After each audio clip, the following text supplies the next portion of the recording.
Mbashimiye kuba murimo kunyumva. Nyuma yuko muri BK Arena The Ben arize nk'agahinja arishijwe na Bruce Melody. Turashize. Iyi Musanze ngo ayo yarize yayahojejwe. Mama yangu. Abagiye bavuga ngo bagiye kubahoza abo The Ben yagize imbata bakore mu bubata bwa The Ben babagira inkoko za Bruce Melody. Ngo sinzi uko byagenze nabo bisanga babaye imbata za The Ben. Mugihe Clapton Kibonke n'abiwa yabo baraye bayakenyereyeho. Pirate n'abambari be ngo ayo bariye bashobora kuyaruka. The Ben atubuse ko mukubise inshuro ntarasora indirimbo yanjye cyacya yitwa Incara. Ubu nimara gusohora Incara Inyagatare bizagenda gute?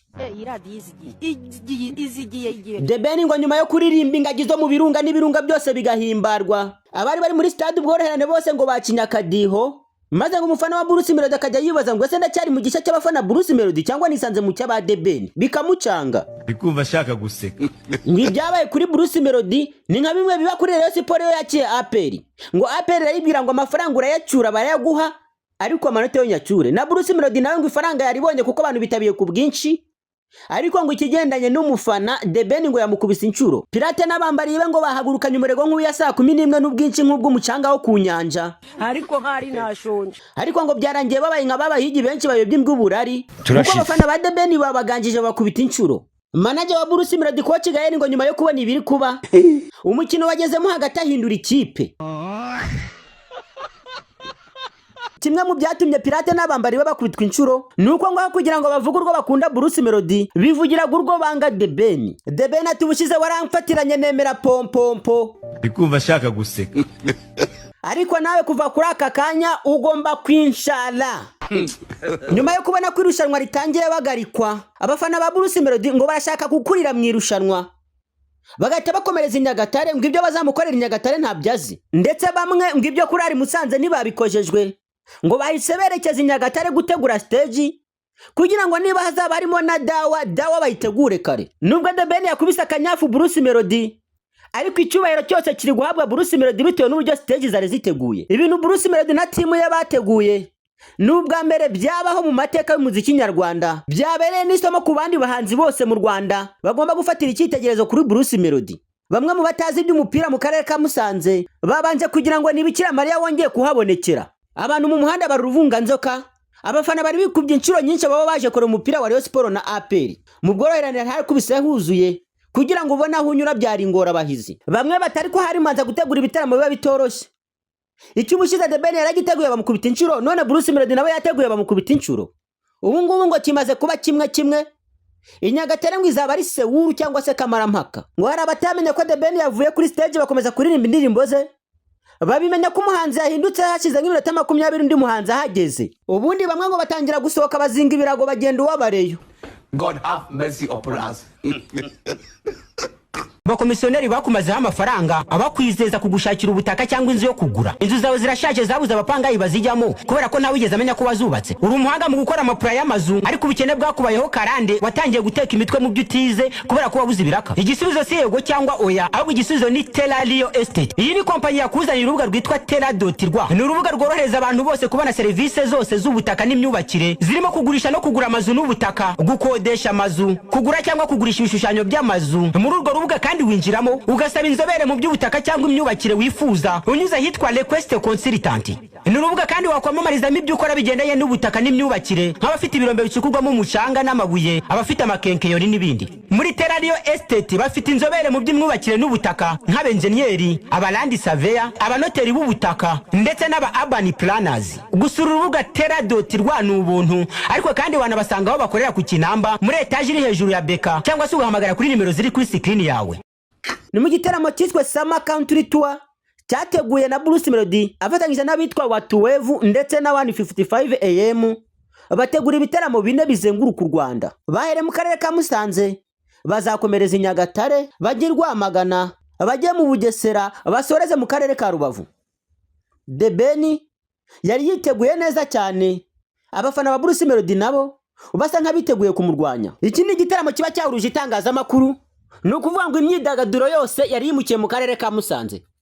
Ibyamamare, abanyamuziki, abanyarwenya, abanyamakuru, basesengura imikino n'abasesengura siporo muri rusange bose bari bashogoshye berekeje i Musanze.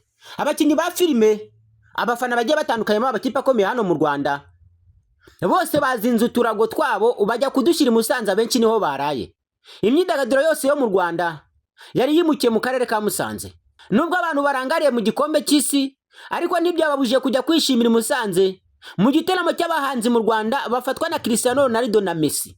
The Ben na Bruce Melody bafatwa nk'abahanzi ba mbere mu Rwanda. Ni ukuvuga ngo ni nka Cristiano na Messi bari bahuriye ku rubyiniro, cyangwa se Cristiano na Messi bagahurira mu ikipe imwe. Mbere y'uko igiteramo kiba, hari habanje kuba press conference cyangwa ikiganiro n'itangazamakuru. Mu kiganiro n'itangazamakuru wabonaga abafana bitabiriye ukagira ahubwo ngo nibwo igiteramo cyabaye. Ku ruhande rwa The Ben abafana bari buzuye, ku rwa Bruce Melody nabo abafana bari buzuye. Itangazamakuru ryari rihuzuye rigenda ribabaza ibibazo. Bruce Melody bakamubaza ukwe na The Ben bakamubaza ukwe. Uwari umaze nk'umusangiza w'amagambo yitwa Jado Castari, umuyobozi wa radio yitwa BNB FM. Jado Castari ni umwe mu bazwi mu myidagaduro yo mu Rwanda ndetse bayigezemo kuva kera, kandi usibye imyidagaduro na siporo ari mu bayoboye. Radio ye ni imwe muri radio zikurikirwa cyane mu gihugu kandi zitanga ibiganiro byiza by'indashyikirwa, ikunze no gutwara ibikombe. Jado Castari niwe wari uri hagati y'abo bagabo igihe abanyamakuru barimo barababaza. The Ben ubwo yivugiye ko Bruce Melody ari umuhanzi mwiza, na Bruce Melody avuga ko The Ben ari umuhanzi mwiza, gusa Bruce Melody abwira The Ben ati ntabwo ndagafuka imvugo rimwe. Wari waravuze ko atari agafuka imvugo rimwe, yabaye agafuka imvugo rimwe i Musanze kuko bamukubise inshuro. Mbere y'uko igiteramo gitangira, abafana bari buzuye mu mihanda y'i Musanze, imodoka zari zabuze aho zinyura. Wagiraga ngo hari habaye amatora ya perezida cyangwa habaye ikindi gikorwa gikomeye, cyangwa se Bikira Mariya yabonekeye i Musanze. Uburyo bw'imifanire bwari butandukanye kubera ko uburyo bafanaga bitandukanye n'ubundi nk'uko abahanzi basanzwe bafanwa. Ibyo kwisiga amarange twari tubimenyereye ku makipe, ntabwo twari tubimenyereye ku bahanzi. Ariko i Musanze byagaragaye ko hari abafana baje bisiza amarange, bamwe bisiza amarange yanditseho 001, abandi bisiza amarange avuga ngo igisamagwe. Igisamagwe The Ben, 001 Bruce Melody. Abiri bitabiriye abaturutse i Musanze batazi ibyo ari byo, ngo bagusabaga ko bakwandikaho 001 cyangwa se bakakwandikaho igisamagwe, ariko ngo bakaguha amafaranga, ngo byari biceri 200 kufata umwana ukaba wamwandikaho 001 uwatabishaka atazi n'ibyo ari gufana. Ugafata umwana ukamubwira ngo reka nkwandikeho 001 nubwo yaba atazi Bruce Melody cyangwa atazi ibyo ari gufana, ubundi ngo akaba yiboneye 200 y'ibisuguti, akigurira ibisuguti cyangwa super dipe, ubundi nawe akajya muri banyamugiyo bigiye akajya kwifanira. Mu rukerera hayinga saa 11 za mu gitondo nibwo itangazamakuru ryari ryahasesekaye. Abambere batangiye gufata amafoto n'amashusho, abandi batangiye gufana, hari n'abatangiye kwerekana ko ibyuma ngo bimeze neza. Ku munsi ubanziriza igiteramo ntago abantu b'Umusanze benshi baryamye kubera ko imiziki n'ubundi yarakubitaga. Stage barayi bayubaka ijoro ryose, bucya mu gitondo yarangiye. Nubwo inkuru ari Bruce Melody na The Ben, ariko sibo baririmbye mu gitaramo gusa, hari abandi bahanzi benshi baririmbye mu gitaramo, ariko abazwi kandi bari bateguwe ni Bwiza n'uwitwa Kitoko Bibarwa Patrick. Bwiza ari mu bashimishije abafana kuko nubwo atari kuri liste y'abahangana bari Bruce Melody na The Ben, Bwiza nawe yagerageje kwitwara neza, abyinisha abantu, azana abasore kuri stage, baramubyinisha barasunda, ibintu Musanze bigenda neza. Igitaramo cyari cyapanzwe neza, gutegurwa kwacyo byari byashowemo amafaranga menshi cyane kubera ko itangazamakuru, abanyamakuru, abafana n'ibyamamare bigiye bitandukanye abenshi bashowemo amafaranga kugira ngo baherekeze abahanzi babo. Ku ruhande rwa Bruce Melody, abanyamakuru nka Rugajurigani, Bayirene n'abandi babana nawe bari babukereye bagiye kumufana i Musanze. Mu gihe ku ruhande rwa The Ben abarimo bamuyoboke ba Aga Promoter n'abandi bagiye batandukanye barimo Banobya n'abandi, ku ruhande rwa The Ben bari bamuri inyuma bamubwira ngo ugomba kubikora, ugomba guca agasuzuguro. Nubwo bari hanganisha hagati y'abafana babo, The Ben na Bruce Melody bo bavuga ko nta kibazo na kimwe bafitanye. Ubu bwabo barubahana kandi buri umwe agafata undi nk'umuhanzi ukomeye. Icyo wenda batahurizaho nuko umwe ashobora kuba yapostinga undi akaza muri comment agateraho comment cyangwa se bakagaragaza ko babanye neza cyane. Uko ngo kwa bari ukwica ubukeba, kandi ubundi ubukeba buba bugomba kubaho mu bihugu runaka. Muri gihugu kigira abahanzi babiri basa nk'abakomantanya imitwe. Muri Tanzania byaragoranye cyane kugira ngo byicyayure, ariko Diamond na Harmonize haje kubaho duo yabo iteye ubwoba, abafana babagereranya. Bamwe bati Diamond nuko afite amafaranga menshi si umuhanga cyane kurusha Harmonize, abandi bati Harmonize kubidendanye na live arabizi cyane kurusha Diamond Platnumz, abandi bati Diamond Platnumz izina afite n'ijwi rye birihariye ku buryo nta wundi muhanzi muri Tanzania wagakwiye kugereranwa nawe. Mu Rwanda naho hari abavuga ko The Ben afite impano idasanzwe itagakwiye kugereranwa n'izindi zose. Hari n'abavuga ko Bruce Melody impano afite ya live nta wundi muhanzi nyarwanda uzigera yigira usibye kuba bagarura Meddy akaba ari ushobora guhangana na Bruce Melody, naho ubundi bakavuga ko Bruce Melody ngo ari burenze. Buri mufana abavuga ko umuhanzi warenze.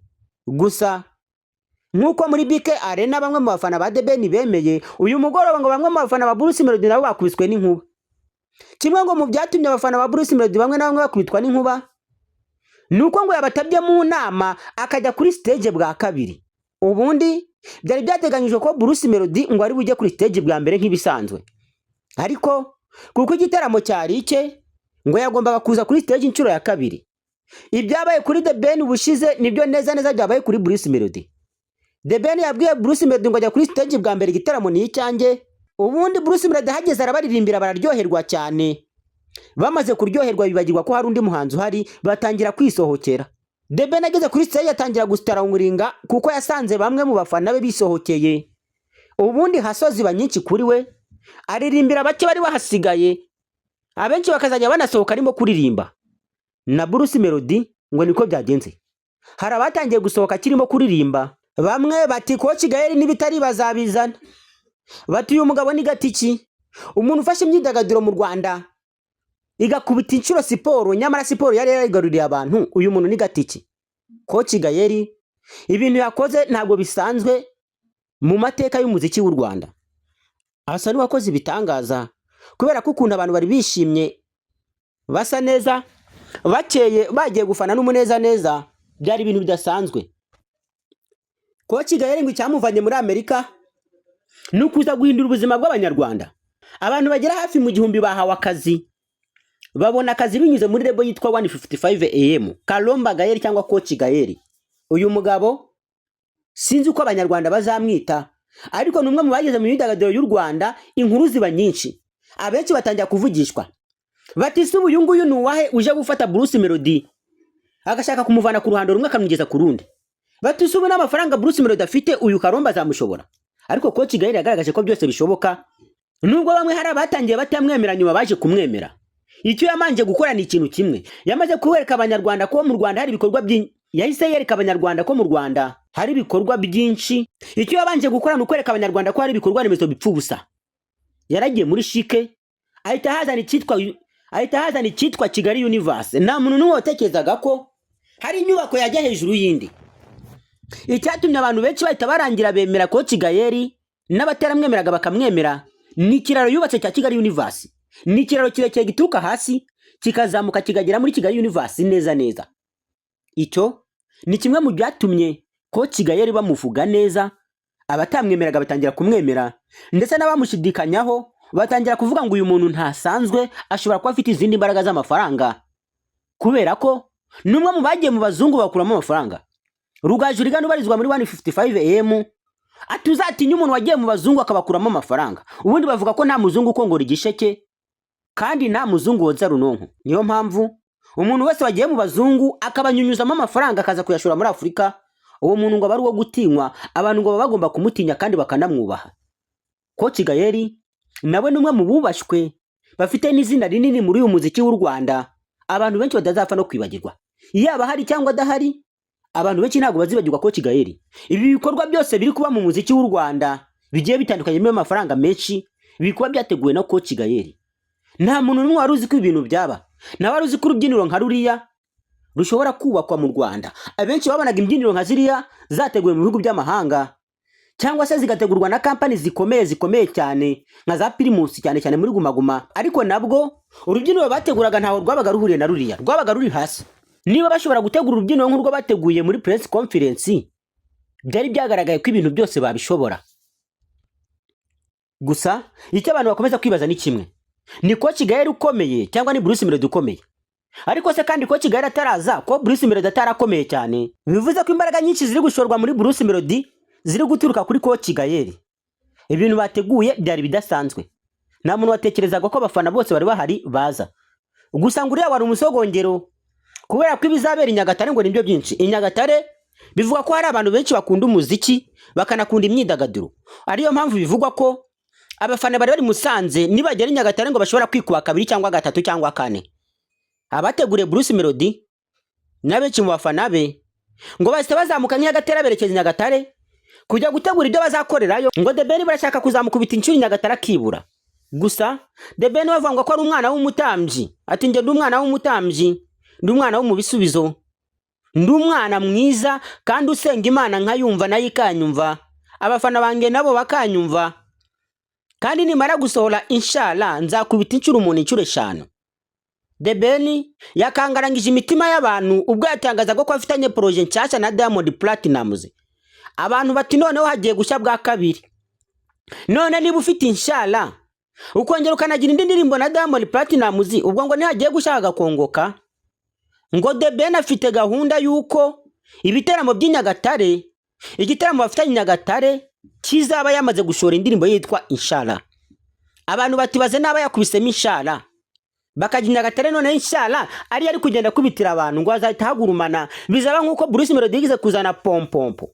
Abenshi bati management ya The Ben n'abahanga bategereje stage ya mbere ngo abanza yikubite, ubundi banga gusohora indirimbo, baravuga ngo bazasohora ku munsi wa kabiri. Hari n'abari kuvuga ko The Ben ngo yavuze ko intara y'Iburengerazuba cyane cyane intara ya Gisenyi ngo ari imwe mu ntara ikunda umuziki we cyane, ariyo mpamvu ngo Inshallah ishobora kuba ari gift abafitiye, ngo ashobora kuzabitegereza Inshallah ngo akayisohora bageze Gisenyi, ubundi ngo abajya Gisenyi akababahaye impano. Abanyarwanda benshi bategezanyije amatsiko indirimbo ya The Ben. Ese ni The Ben ukomeye cyangwa ni Bruce Melody ukomeye? Niba bafana baraye bagaragaje ko The Ben ashobora kuba ari hejuru ya Bruce Melody, kandi ubushize bari bagaragaje ko Bruce Melody ari hejuru ya The Ben, ibyabo bizasobanuka bite? Nibyo kwitega. Ariko kandi tukavuga ngo ese ibi bintu bizakomeza kuba mu Rwanda cyangwa bizagira igihe bicika intege? Kubera ko abanyarwanda bose barabamaze gucika intege mu bigendanye n'umuziki bitewe nuko cyitwaga Primus Guma Guma Superstar yahagaze. Ubu ngo Coach Gael icyazanye ni kugarura abanyarwanda ibyishimo, ariko cyane cyane abakunda imyidagaduro. Nubwo hasanzwe hari ibitaramo bya Iwacu na Muzika Festival, ariko ntibyazanaga imbaga y'abantu nkuko Sama Country Tour yabazanye. Abantu baturutse impande zose z'isi, cyane cyane mu gihugu cy'u Rwanda, bari basekiye Musanze bagiye kureba abami b'umuziki. I Nyagatare abenshi ngo bari kurara bataryamye bakarota biboneye Bruce Melody na The Ben. Mwibutse ko byagufataga umurengera w'amafaranga agera mu 50 cyangwa 60 kugira ngo uzi Kigali uhure na The Ben na Bruce Melody. Nimumara guhura ubarebe imbona nkubone, ariko nawe watakaje urwo rufite rw'amafaranga. Ubikiza bari kuza bakakwisangira iwanyu. Ibaze igihe amatera by'amavuta ukabona Bruce Melody na The Ben watanze 2,000 byonyine, cyangwa se rimwe na rimwe ukanaba nta n'igiceri watanze kandi ukababona. Abaturutse Kigali, abaturutse Musanze, abaturutse Rubavu, za Rwamagana, za Huye na he hose, bose ngo bagiye kwirukangira Nyagatare, bahurira Nyagatare. Abafite amahoteli Nyagatare, utubari, ibyokezo, amabare, amakantine, amaroji, ngo ubu baguye igorora kubera ko ngo bagiye gucuruza kahave. Abanyamusanze bari gushimira Coach Gael bakanamusingiza. Kubona Regi Musanze ngo byarindwaga umugabo. Utarabuka inzero Regi hakiri kare Musanze ngo nta kintu yagombaga kuzabwira abanyamusanze. Abenshi hari bamwe ngo bagiye babura amaroji bararamo kubera uburyo ibintu ngo byari byakaze. Bamwe bati Pirate karamunaniye, Melody ni yanga Judy mu kapiteni w'abafana be. Ni nyuma yuko bagiye gufana, ariko bagera Musanze bakagaragaza ko banga The Ben cyane aho kugaragaza ko bakunda Bruce Melody cyane. Ubwo bamwe mu bafana ba The Ben bari benshi, aba Bruce Melody nabo bari benshi. Imihandi Musanze wabonaga abasore bikwerere, abakobwa bisize amarange mu maso n'umubiri wose, ukibaza icyabaye. Hari abafana bagiye bagaragaza urukundo rudasanzwe, bagafata amarange y'igisamago bagasiga ku mubiri wabo wose. Kumwe abafana b'umupira w'amaguru babiyanditseho, bamwe bisize Murera abandi bisize APR, niko byari bimeze Musanzwe. Hari abasore wabonaga umubiri wabo wose uhereye kunda ukagera ku maguru ukagera ku maboko no mu mutwe no mu maso hose no mu musatsi no mu matwi, bisize amabara agaragaza igisamagwe. abandi baza biyanditseho 001, abandi Munyakazi. Ababyeyi bamwe basanzwe bamenyere muri filime y'u Rwanda basa nk'impanga nabo bari babukereye bagiye gufana The Ben. Umufana w'umupira w'amaguru yitwa Sarupongo wavuye muri Rayon Sport akerekeza muri APR kubera indonke, nawe yari yabukereye yagiye gufana The Ben. Abenshi mu bafana bagiye batandukanye bisize amabara agiye atandukanye. Abafana nubwo bari bivangavanze ariko ntibyabuzaga ba The Ben cyangwa ba Bruce Melody kwigaragaza kubera imyambarire. Imyambarire niyo yabatandukanyaga kubera ko hari mu ntara hari abari bangajwe n'abatangajwe. Ubwo nukuvuga ngo y'abafana bari muri stade bamwe bari gufana abandi batari gufana, bandi badafite uwo bafana n'umwe bahita bajya ku ikipe yatsinze. Niyo mpamvu ngo bamwe mu Banyamusanze batazi iby'imiziki batari basobanukiwe no gufana babonye ngo The Ben aririmbye neza akaba ari we bigenderaho. The Ben yaririmbye indirimbo ze nyinshi cyane zakunzwe ariko kandi yashimishije abantu bose ni Thank You My God. Thank You My God cyangwa se urakoze mana. Indirimbo The Ben yakoranye na Tom Close nimwe mu ndirimbo nziza zabayeho mu muziki w'u Rwanda kubera ko abantu bose bayisangamo, baba bo mu rusengero, abakristo, abapagani, abakunda kubyina, abadakunda kubyina, abana, abasaza n'abakecuru, abashesha kangwe n'abatagasheshe, bose iyo ndirimbo barayibyina bakayikunda. Ariko kandi kimwe mu byatumye The Ben atsinda kandi azahora atsinda mu ntara nuko indirimbo bagiye baririmba kera zigafata mu mitima y'abantu, abantu bakanazimenya. Ubu kuva kuri aka kanya bigoye kuzibagirwa. Yaba wenda amarira yasobanura urukundo ngukunda, sinazigera morayo every time mpora ndire kuguhica ushaka mamiyo every time mpora ndire to give you all you need there. Iyo nimwe mu ndirimbo ya The Ben aho yaririmbira hose nubwo yaririmbira kuzimu abazimu bahimbazwa. The Ben iyo ndirimbo yayikubisemo abantu benshi bafatwa n'amarangamutima cyane cyane ab'igitsina gore bahita benshi bumva bakwikubita hasi bakarira. Iyo niyo ndirimbo yonyine The Ben aririmba abakobwa bose bagahita bashiduka bafashwe n'amarangamutima amabera akikora batonsa. Iyo ayigezeho nawe afite ukuntu ayihogoza cyane akagaragaza amarangamutima byaba ngombwa akanarira kugira ngo ayikururire abafana. Indi ndirimbo ishutura abantu The Ben akunze kuririmba yitwa Habibi come close to me yo babwire ese wabuzi ko wanzonze mami, oyanze sinibuka uko nabagaho ntarakumenya tariki yari nk'iyi ngiyi. Iyo ndirimbo The Ben ayigezeho igitsina gore bose bahita bafatwa n'amarangamutima.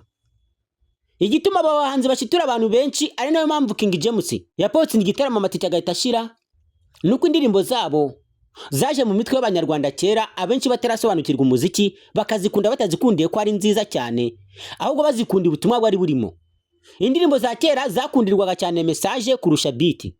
Ubu aka kanya Bruce Melody ashobora kuzana pompompo ukumva iki beat ni pompompo kirasaza ariko washaka amagambo yaririmbye mukayabura. Indirimbo za kera zabaga zifite ubutumwa bwiza kandi bwihariye ku buryo kuzibagirwa bigoranye. Ushobora kunyura ku muntu aka kanya ukumva ari kuririmba indirimbo za Celine Dion, za Shania Twain cyangwa se za ba Mike cyangwa se za ba Brenda Fassie, ba Rose Muhando cyangwa Uwiringiyimana Theo. Izo ndirimbo za kera zabaga zifite ubutumwa bwihariye cyane ku buryo udashobora kwibagirwa umuntu wayiririmbye n'amagambo ayirimo.